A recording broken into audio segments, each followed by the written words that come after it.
Falcha, here we are, part 3 of Jesus and the Essenes. Let's get right down to it. We just finished reading from the book about the Kalu, the kind of odd name for the progenitor culture that came and brought the Essenes their belief system and their technology and their knowledge. The Essenes stayed apart from other communities for fear that this knowledge would be lost through force, and also, interestingly, through distraction and temptations. They felt that people on the outside of their community spent enormous amounts of time passing the time and didn't give enough thought to these larger issues. Doesn't that sound familiar? So what else was in their library? They had the skeletons of strange animals. They had a crystal pyramid. This is fascinating. Now, if you remember, this sounds an awful lot like something that Edgar Cayce talked about. So keep that in mind. A crystal pyramid, an energy increaser. When things were put inside, their energy multiplied. It was surrounded by a wall, and this crystal changed colors all the time, and it would burn you if it were touched. There was only one person called Mekalava who could take the energy from his students, focus it on the crystal, and use that crystal to change the energy in many different ways that we are not allowed to understand. If you remember, Edgar Cayce said that the Atlantis, that whole civilization came to a bad end by the misuse of an energy source that they had, and partly through negative behaviors. I know it's hard to describe because he didn't do the best job in the world of making it really clear. But the impression that you get is that they expected too much and misused it either by overtaxing nature or using it for something bad. And as a result, everything was destroyed. So they're allowed to send the energy that they send into this crystal, magnifies the energy they send, and then send that energy to wherever they want to achieve whatever they want. At one time, everybody in the community could do it. Everybody in the world could do it, but it was misused. It caused great damage and is now only one master who can use it and do it and who will pass it on to one special baby. And the Sudi would not reveal any more mysteries about it. There are gold and silver and copper and brass and stores of all sorts of things that are kept by the Essenes that they can use interacting with this crystal, but that's all we're allowed to hear about. Chapter 8, the 12 commandments. So they start their education around the age of 7 or 8, and from many places, children come to learn, and they want to bring the light of the world into the darkness. It's not a religion. It's much more than a religion. It's protecting and keeping knowledge and light, is how they describe themselves. They spoke Aramaic. They had no alphabet. They had symbols, not necessarily hieroglyphics, but not an alphabet either. Each symbol represented a sound, and put together it made a word, which I'm not entirely sure how that's completely different from an alphabet, but it is. So Katie, the girl, under hypnosis, was able to speak and read and write Aramaic. To be a master, you must have knowledge and understanding, and usually it takes like 10 lives to get to the point or more. They did not believe in any other gods, like multiple gods. They rejected the notion of Baal, and they discounted all the others. They meditated twice a day, and they focused on their breathing. It sounded to me, she does describe it, but everybody knows what, how people approach meditation. But it sounds very much like going to an ashram or something. They must do it as a child. They learn how to do it as a child because your ability, it's like a muscle. The more you do it, the better you get at it. And they said that at puberty, you really open up your chakras to whatever energy it is they're trying to access. They would rub their third eye as a focus, an energy point. And you know, we all do that. I noticed myself after reading this. I often do this when I'm thinking. And, you know, people will say, oh, it makes my head hurt. You're trying to stimulate your third eye. I think that's very interesting. So the chakras, just quick review. I'm no expert. The crown chakra is where energy enters at the top of your head. You have your third eye, which is knowledge, your throat, which governs health, your heart, and actually they believed there were two chest chakras. There was the heart chakra, which radiated the body's energy, but there was another chakra which controlled intuition, but it had diminished in most people. And the solar plexus below the navel, and then the sacral and root chakras. Interesting enough, the sacral chakra was stronger in women, and the root chakra was predominant in men. And there was one at the base of the skull, but people were not supposed to know about it because it was dangerous to even mess with it if you didn't know what you were doing. And then the one that, this is your heart, there'd be one on this side that would regulate your intuition. Didn't talk much about how you could regain that. I think that would be something really interesting to look into.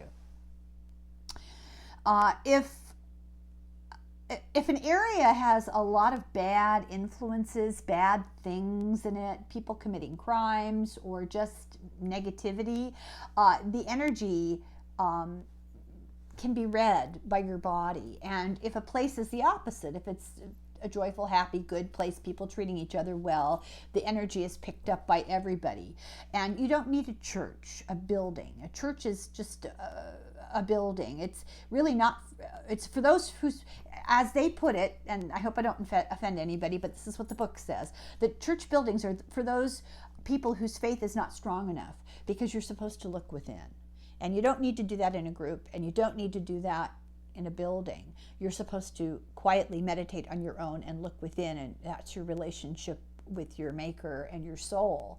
And that the gatherings that they had at their temple were for the purpose of exchanging knowledge, not worshiping anything.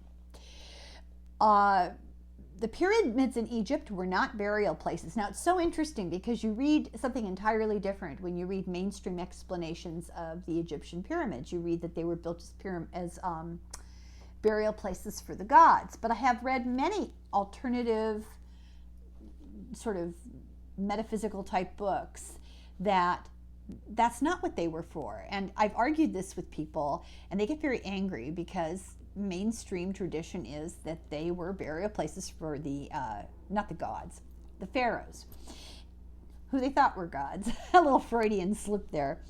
But they weren't burial places at all. They were a place where energy was stored. And the measurements were significant. And this is coming from this regressive session, and it kind of flies in the face of the book we did a few weeks ago about Egypt, where they said, well, you know, the measurements were interesting, but they really had no symbolic significance. This is saying the exact opposite. And many of you wrote in and said, well, I still believe, you know, that there's something metaphysical and alien about the pyramids. And I tend to agree with that. I'm not supposed to editorialize here, but the information that she got in this regression seems to agree with that opinion, that the measurements contained had astronomical knowledge and information, and it was a way of preserving it. And that the record of the knowledge is the pyramid itself. It's in the way that it's built and in the math with which it was built. And that they were there long before the pharaohs to which they are dedicated. That they could use sound and music to raise things. That they did not use slaves, we knew that. That they may have, in some occasions, used forms and poured rock. I mean, how do you melt rock? because there's not cement there. So I don't know what that meant, but that's what he said. That those who built the pyramids were not the Egyptians. They were descendants of the people of Ur. Ur is where Abraham came from. And I believe, if I'm not mistaken, it is Sumerian, I think. I could be wrong. I'll look it up. The Sphinx was the guardian of the knowledge inside the pyramids. Horus was one of the first gods to walk on earth and mate with women and began Egypt. So that's where that whole pantheon comes from, which kind of is in agreement with a lot of what Zecharia Sitchin said, because there's a connection between those two belief systems. So Sudi's first trip to the outside world was on a caravan to Nazareth as a, I believe, 14-year-old, where on the way to Nazareth, they stopped to gather sea salt. And they had to dress so they would not be recognized as Essenes. He said that Nazareth was small, and leading into Qumran is larger than what has been found. So his perception as a young man of going to Nazareth was they were going to a big place. And when he got there, he was very disappointed because it was small. And that our perception of Qumran is that it's a very small place, but that the reality is they haven't dug up a fraction of it yet.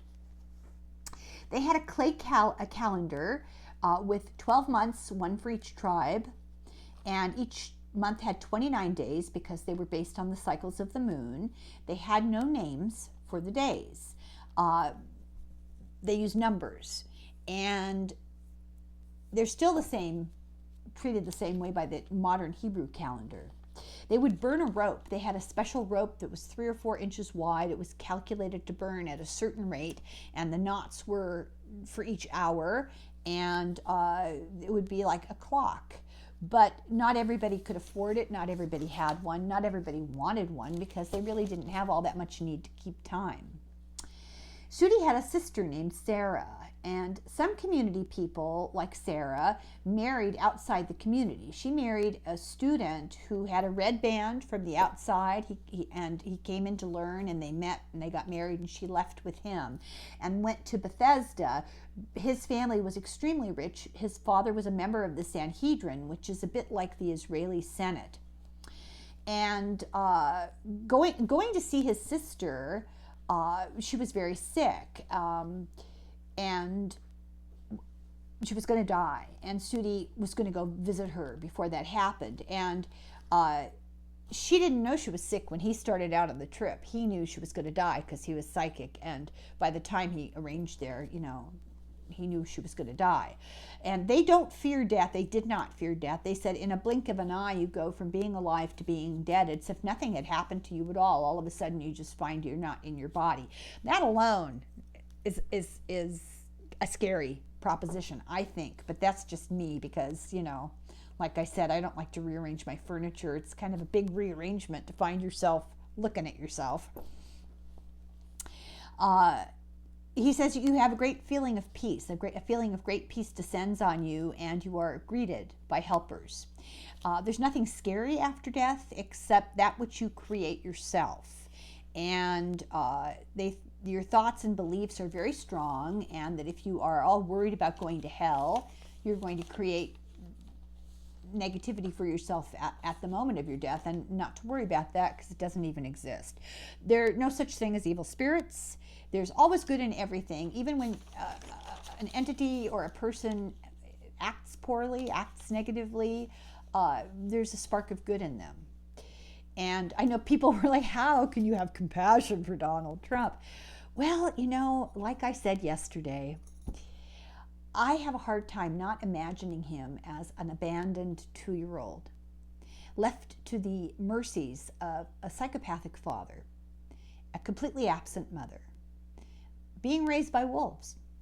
And, yes, we have free will, but psychopathy, nurtured that way, developed that way, uh, really makes your perceptions interfere with your free will choices. And I don't know, I feel sorry for him. I mean, believe me, he's on the top of my list of reprehensible people in the world.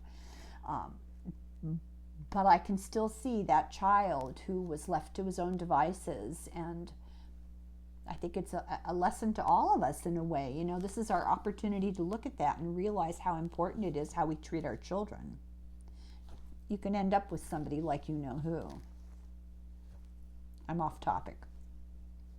That evil spirits are actually mischievous spirits. They're ones who've maybe been misshapen by negative energy, and they enjoy causing trouble, but they could be set on the right path with love and guidance. You know, the fear is what feeds them and encourages them. And they only enter bodies who invite them to enter. It's kind of like vampires, you know, you have to ask them in. Or people who are ready to leave their own bodies, people who are ready to get out of here. If you request only high-minded individuals to surround you and think good thoughts, the good energy around you protects you and you're fine. They had an interesting take on, they're always finding fault with the Romans. They said Romans are headblind.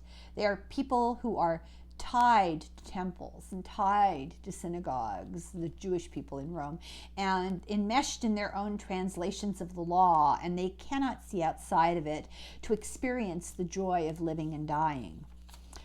Fully believed in reincarnation, and in this part of the world, if you say something really serious and you want people to believe you that you're telling the truth, you'd start your sentence with the equivalent of for sure or truly.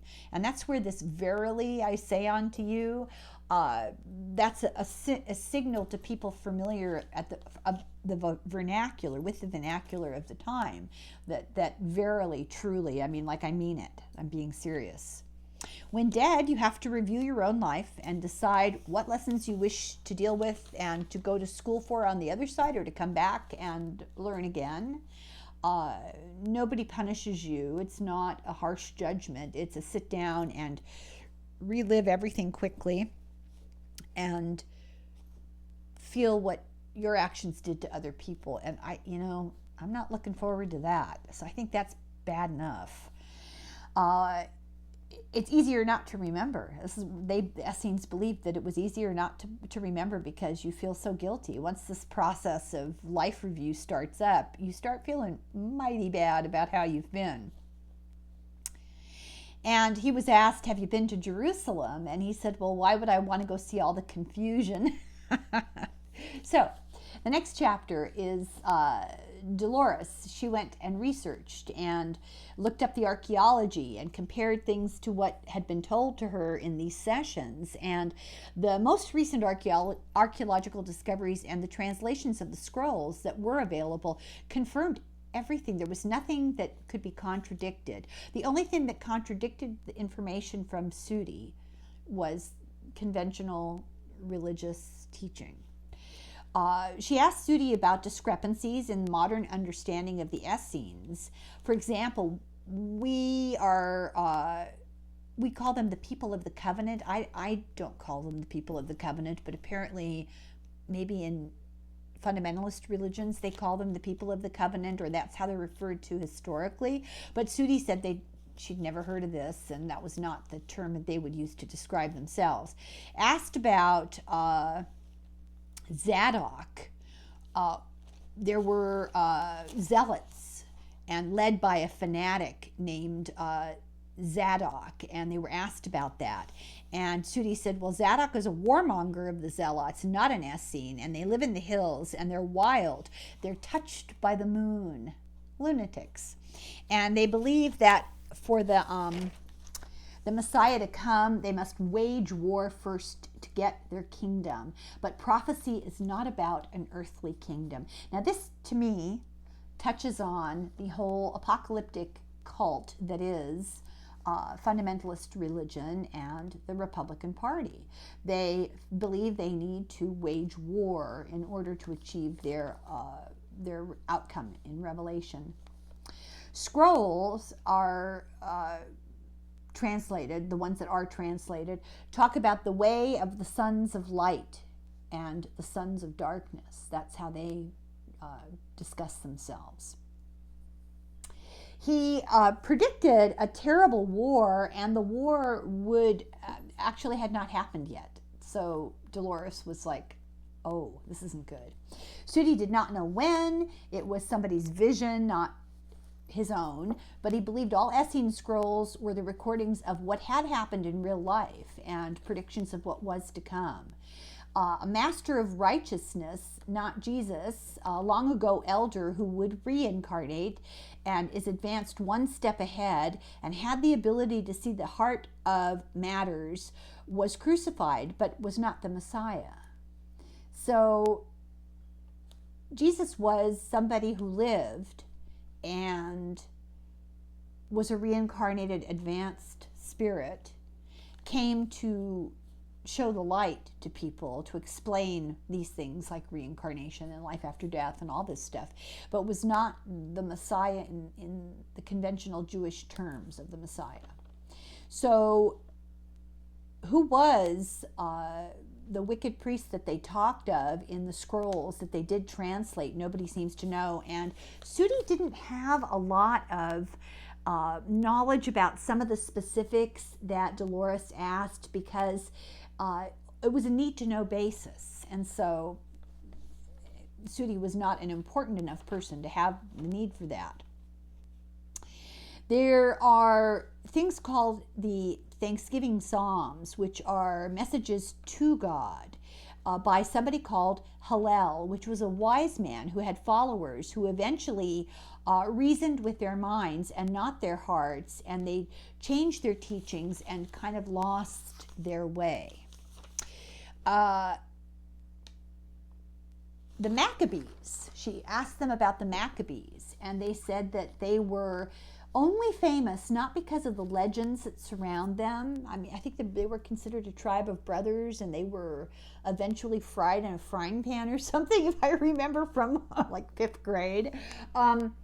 They were famous because they were rich, and these legends built up around them only because they were influential and rich. And as Sudi put it, and this is a quote from their sessions, money has many friends. The Book of Enoch talked about that, which is, I believe, one of the Dead Sea Scrolls, creates very high feelings. Some people believe it's truth. Some people believe it's lunacy. Sudi thought it was somebody's imagination, but most Essenes felt favorable about it, and Sudi believed it was passed down from the Kalu. The Pharisees were rich lawgivers, and the Sadducees ran the temple and also made laws, and both were members of the assembly. And as Sudi put it, they sat all day and did nothing. They got nothing done, and they fought with each other, and they fought with Herod, but they were pretty useless as far as being effective. The Pharisees were not quite as pious, but they were all quite wealthy, and they liked to compete for importance. She asked about Samaritans, and they said they were from Samaria. They were the people of the children of Jacob, which was a tribe. They had a blood feud, and they were looked down upon as a result of this blood feud. The word Qumran means light, or the need to know basis. It means light. It might have other meanings, but this is the need to know basis. When Romans conquered the Essenes, they were willing to die rather than to answer questions about their philosophy. They wouldn't give up their secrets. But a lot of their information is built into the area because it's on an energy point and it's isolated. And there's more archaeology that could be done. If they did it, they'd actually find more information about the Essenes. The word Essene means holy one. They had something called, in some of the Dead Sea Scrolls, there was something called a midrashim. And Dolores asked Sudi about it, and Sudi got really upset and said that if you have partial understanding and you invoke words of power, you may deal with more than you're able to handle. It could put you in danger and cause danger to yourself and others. Sudi warned against asking or seeking from the wrong people. for fear that you'd reveal partial knowledge, and then they would have some of your knowledge. Guard who you share your knowledge with. So it's really intriguing. What was all this knowledge that they were so afraid of getting out?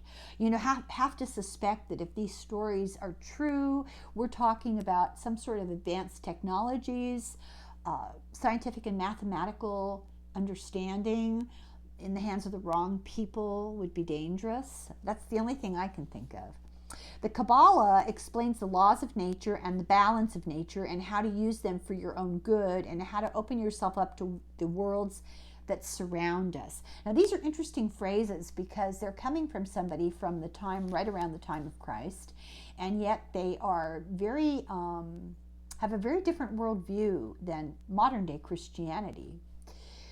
Later, Doris discovered that Midrashim was a method used to simplify and more fully explain the law. Hebrew theology is divided into three parts: the law that's taught to children, the Mishnah, the soul of the law, which is taught to rabbis and teachers, and the Kabbalah, which is the soul of the law, the secret principles only to initiates. She asked about Damascus and the Damascus document. Were the Essenes in Damascus? And Sudi refused to talk about it. So there are all these secrets and tantalizing that we don't get to really pursue. The Essenes apparently were not just in this one community. They were spread out in Egypt, Israel, and Judea. There was as I said, there was a metal scroll. There was a copper scroll, two copper scrolls, and they were one of two maps. And they showed where there was a treasure with more than 100 tons, or what would be the equivalent of $12 million in 1950s dollars, buried in and around Jerusalem and the desert. They've never been found, to our knowledge. Sudi suspected that they perhaps were found by wandering Bedouins, but they've not been officially found. And that they used the metal because it was important to keep this information safe, and they felt that that would be a way to preserve it. The Qumran community was dedicated to knowledge. It was self-contained. It was very sophisticated. The lifestyle compared to the surrounding population was quite high, and its location was guarded. And Josephus had something to say about that secrecy. Apparently, I thought it was important here. So let's see. The Essenes had to swear, quote, not to conceal anything from the brotherhood, not to disclose anything belonging to them to those without, even though it were at the hazard of his life. He was, moreover, to swear not to communicate to anyone their doctrines in any other way than he has received them. So they took an oath of secrecy, an oath of silence. And they kept it because we don't know what these secrets were, which drives me crazy. These are their basic tenets of what their belief system was based on: the love of God, the love of virtue, and the love of mankind. Those were their rules. They aimed to reconcile religion with science, Republicans, anti-vaxxers, and they actually seem to have this little bubble of modern thought in the middle of a pretty primitive society as far as worldview. So the community had a publishing center. It was one of the jobs of this big library area. They considered it their duty to save the records so that the word would not be lost in the world. Not everybody was allowed to read the scrolls because they might inadvertently use the information with the wrong people or for harm. Sudi explained that many dialects, many meanings of one word existed, and therefore it was possible to translate things the wrong way or to read them a way unintended, which we totally know because the Bible has been translated so many times in different languages, and every time you translate, you've got translators debating what a word should be, and nobody knows, there's no one to ask, and so we don't know what we don't know. The Hebrews use letters to make words, but they don't use vowels. They have to be implied, and so that leaves room for error. So these scrolls covered some stories, and she said, okay, I'm going to ask going to put them under regression. I'm going to ask Sudi about these biblical stories. So the story of Sodom and Gomorrah. The Dead Sea they called the Sea of Death, having to do with Sodom and Gomorrah. That's where the name comes from. And it's where Sodom and Gomorrah were brought to destruction. The Dead Sea has areas where there was the smell of tar and pitch, and nothing grew now there, only a few plants along the edges. And she asked them, well, asked him how were Sodom and Gomorrah destroyed? And Sudi answered in one word: radiation. So here's what happened. They displeased Yahweh. They had wandered off the path of truth. They laughed when they were warned over and over again that they were going the wrong direction. And they were told by two great beings, Lot was told by two great beings, angels is something that comes later, two great beings to take his family and leave, and he would be safe. Lot was upset. This was his city. These were his friends and his neighbors.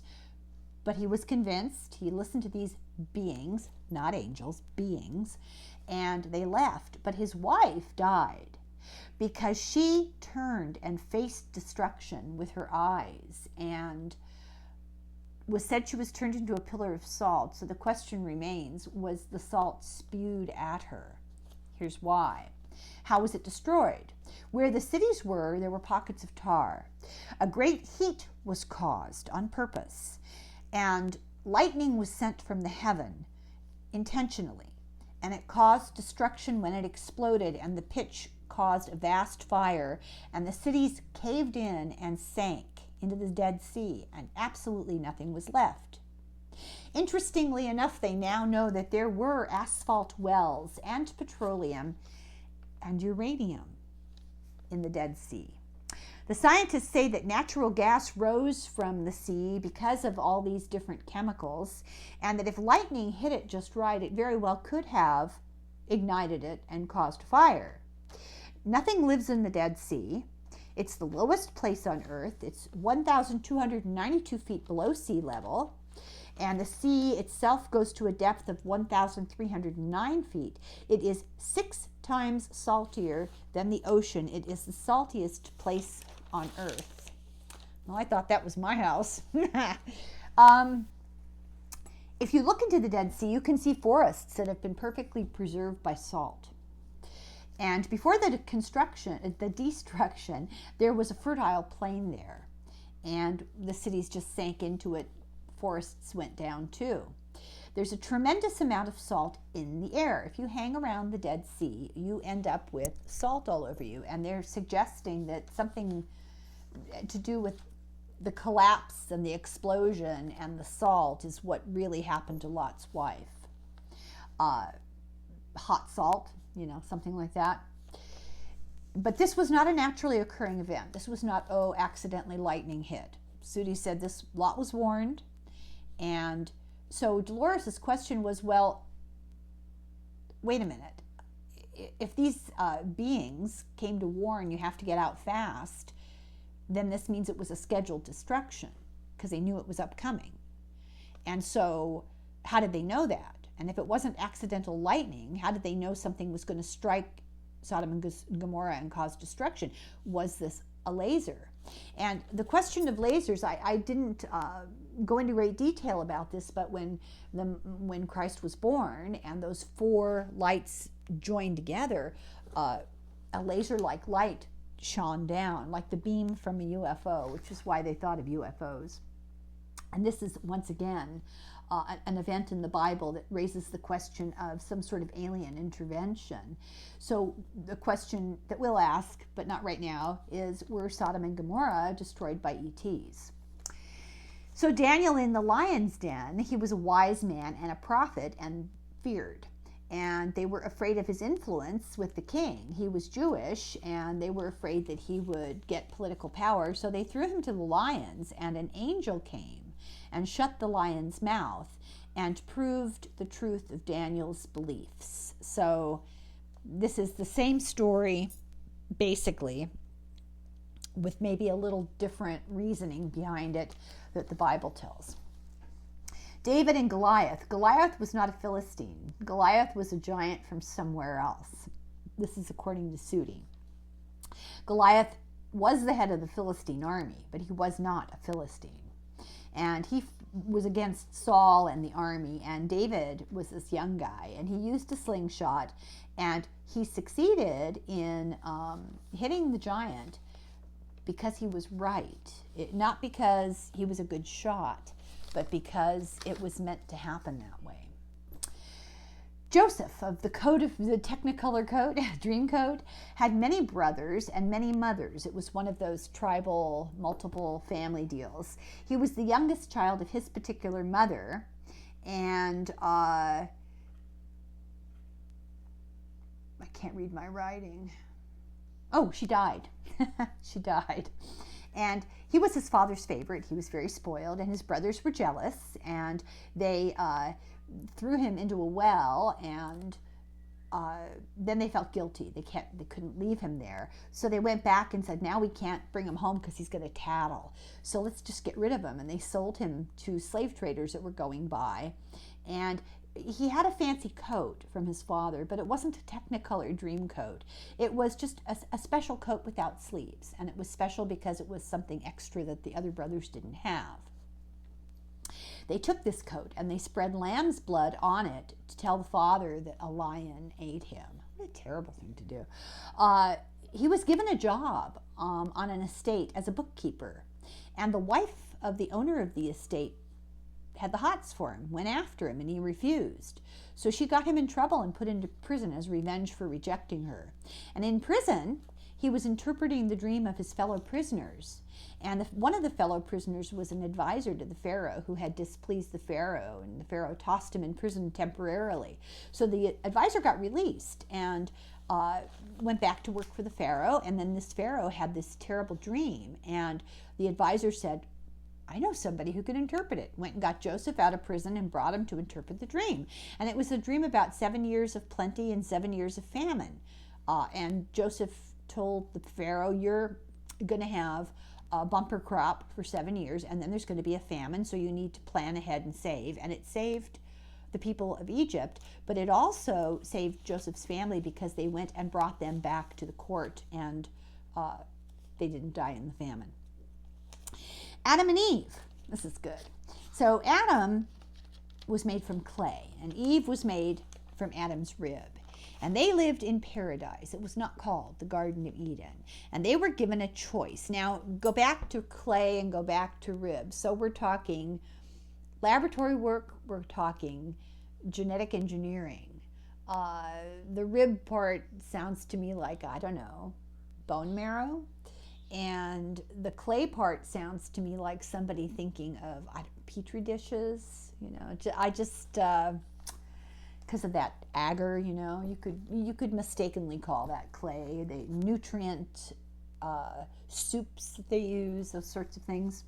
So they lived in this paradise, and they were given a choice to eat of the tree of life or the tree of knowledge. And the tree of knowledge was made of pomegranates. But this is a legend, according to Sudi. Interestingly, pomegranates have much symbolism in ancient belief systems. I think there are pomegranates on the tarot cards, and pomegranates feature heavily in the story of going into the underworld. What's her name? Ceres' daughter, the spring. She went down to the underworld for 6 months of the year and out for 6 months, and that's why we have winter seasons.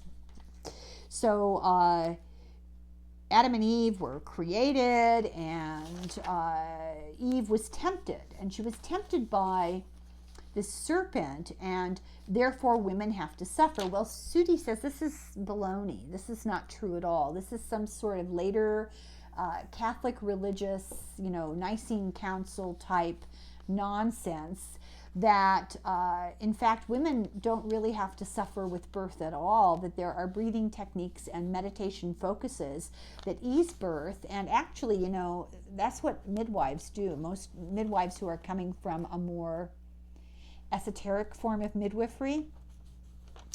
I say this from experience of having used them, and it's true. I don't know. I think some people have more difficulty, and it's like anything else. You can generalize when you get right down to individual personal experience. There are variables, but in general, you clean a cut, you put a Band-Aid on it, it gets better. Some people, their arm falls off. It just circumstance. But in theory, there are techniques you can use to control pain. And to justify what women go through by putting blame on Eve. That's the issue we've got going on here. And Sudi said that that's not true and unnecessarily unfair to blame women. That the story of the snake was concocted, that she was tempted by our own greed and lust, that Adam and Eve created their own downfall. And the snake is just a representation of a fallen light being. And it's very interesting that Sudi would say fallen light being, because Lucifer was the carrier of light who fell from the heavens after a battle with Saint Michael, an angel, a fallen angel. So a fallen light being is this snake, so the devil. And Sudi said that that is a thing, but that's not what happened in the Garden of Eden, or what they called it, paradise. That people created their own downfall. And that's how it always works. We create our own destiny by our behavior, our karma. That it's easier to blame the snake than it is to accept responsibility. That they were cast out and felt the shame of nakedness, but that's part of the story, and Sudi rejects that part of the story and says that why would you be ashamed of something that was a gift from God, your body, and why would they say that? And Sudi was totally perplexed by this. It was not the traditional story. When people run and hide their bodies and are embarrassed, that they're communicating that they have trouble, that there's something internally bothering them, that this is not a normal way to behave. He knew about the Archangel Michael at the right hand of God, and has always been with God, has never left God's side. And he knew about Gabriel, who was the messenger, by telepathic means. That's how Sudi knew about these angels. And interestingly, that there would be a corresponding entity to Hermes, the Mercury, the god, messenger god, the god that carried messages and was involved in crossroads and involved in trade and did all the legwork, basically, the FTD florist of the gods. And this is St. Gabriel's job. And St. Michael is more of the warrior protector angel. They all have a role. And yes, there was the fallen angel, but the story about Adam and Eve, the Bible has it wrong, is basically what Sudi is saying. That Adam was not the first man, that it was the first man that worked okay. I was like the final subject after the beta testing and the prototypes had been inadequate, and that there were many other advanced copies that didn't work quite as well, but that Adam was the final version and the others just weren't perfect enough.